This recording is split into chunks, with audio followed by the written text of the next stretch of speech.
Welcome to NCN news. నేను సంధ్య. బులెటిన్లో ముందుగా హెడ్లైన్స్ చూద్దాం.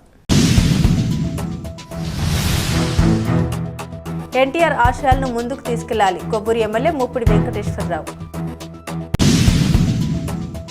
కొవ్వూరు పట్టణంలోని బీఆర్ఆర్ ఫంక్షన్ హాల్లో ఘనంగా నిర్వహించిన మహానాడు 2026 కార్యక్రమంలో భాగంగా కొవ్వూరు నియోజకవర్గ శాసనసభ్యులు ముప్పిడి వెంకటేశ్వరరావు పాల్గొన్నారు.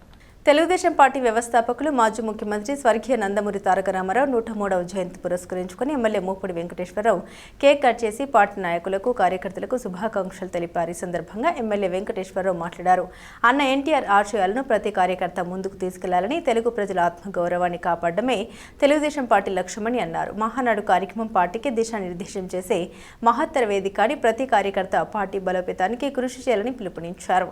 ఈ కార్యక్రమంలో 2 మెన్ కమిటీ సభ్యులతో పాటు క్లస్టర్ ఇన్ఛార్జ్ పార్లమెంట్ మండలం గ్రామ తెలుగుదేశం పార్టీ నాయకులు కార్యకర్తలు భారీ సంఖ్యలో హాజరై మహానాడు కార్యక్రమాన్ని ఉత్సాహంగా విజయవంతం చేశారు.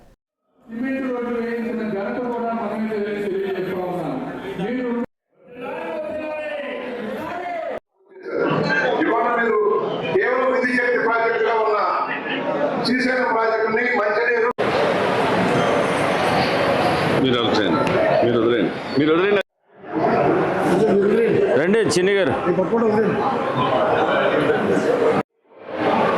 వ్యవస్థాపక అధ్యక్షులు నట సార్వభౌమ స్వర్గీయ శ్రీ నందమూరి తారక రామారావు గారి యొక్క 103వ జయంతి వేడుకలు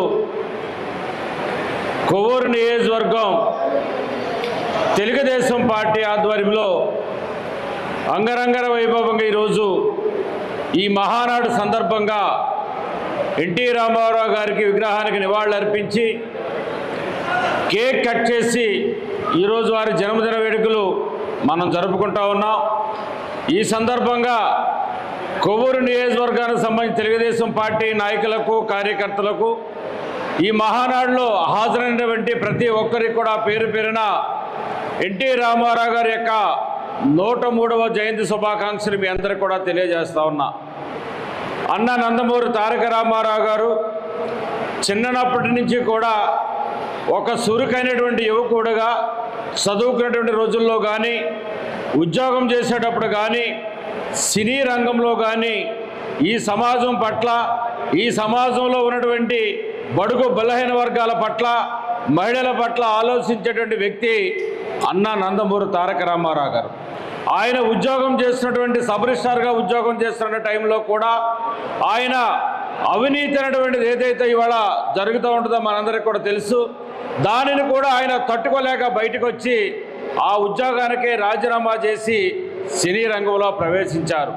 సినీ రంగంలో ప్రవేశించినటువంటి ఎన్టీఆర్ గారు ఇంతవరకు మనకు భగవంతుడు ఏ రూపంలో ఉంటాడో, ఎలా ఉంటాడు అనేటువంటిది మనెవరికి కూడా తెలియదు.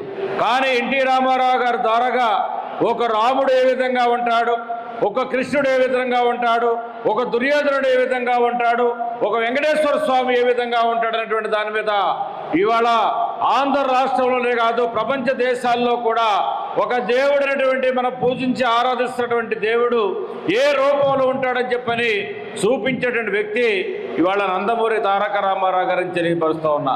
అంతేకాకుండా ఈ సమాజంలో ఉన్నటువంటి బడుగు బలహీన వర్గాల కోసం తినటానికి తిండి, కట్టుకోవడానికి బట్ట, ఉండడానికి ఇల్లు అనేటువంటిది కావాలి. ప్రతి మనిషి కూడా ఈ సమాజంలో, ఈ దేశంలో పుట్టినటువంటి ప్రతి పౌరుడు కూడా జీవించే హక్కు ఉంది. వారికి మినిమం అవసరమైనటువంటి ఈ 3 కూడా కల్పన చేయాలని చెప్పిన ఆలోచనతో అన్న నందమూరి తారక రామారావు గారు ఆనాడు తెలుగుదేశం పార్టీ అనేటువంటి దాన్ని స్థాపించి, ఆయన స్థాపించినటువంటి అన్నగారి యొక్క పార్టీ బలం ఏమిటో, ముహూర్తం ఏంటో తెలియదు కానీ ఇవాళ దేశ విదేశాల్లో ప్రపంచంలో ఉన్నటువంటి తెలుగు వారంతా కూడా తెలుగు వారి యొక్క ఆత్మగౌరవం కోసం సమాజమే దేవాలయం, ప్రజలే దేవుళ్ళు అనే సిద్ధాంతాన్ని నమ్ముకున్నటువంటి అన్న నందమూరి తారక రామారావు గారు ఇవాళ ప్రపంచ స్థాయిలోనే ఒక గుర్తింపు తెచ్చుకొని 9 నెలల కాలంలోనే ఒక ప్రాంతీయ పార్టీని అధికారంలోకి తీసుకొచ్చిన ఘనత అన్న నందమూరి తారక రామారావు గారిని చెప్పక తప్పదని చెప్పని కూడా ఈ సందర్భంగా మీకు తెలియజేస్తా ఉన్నా.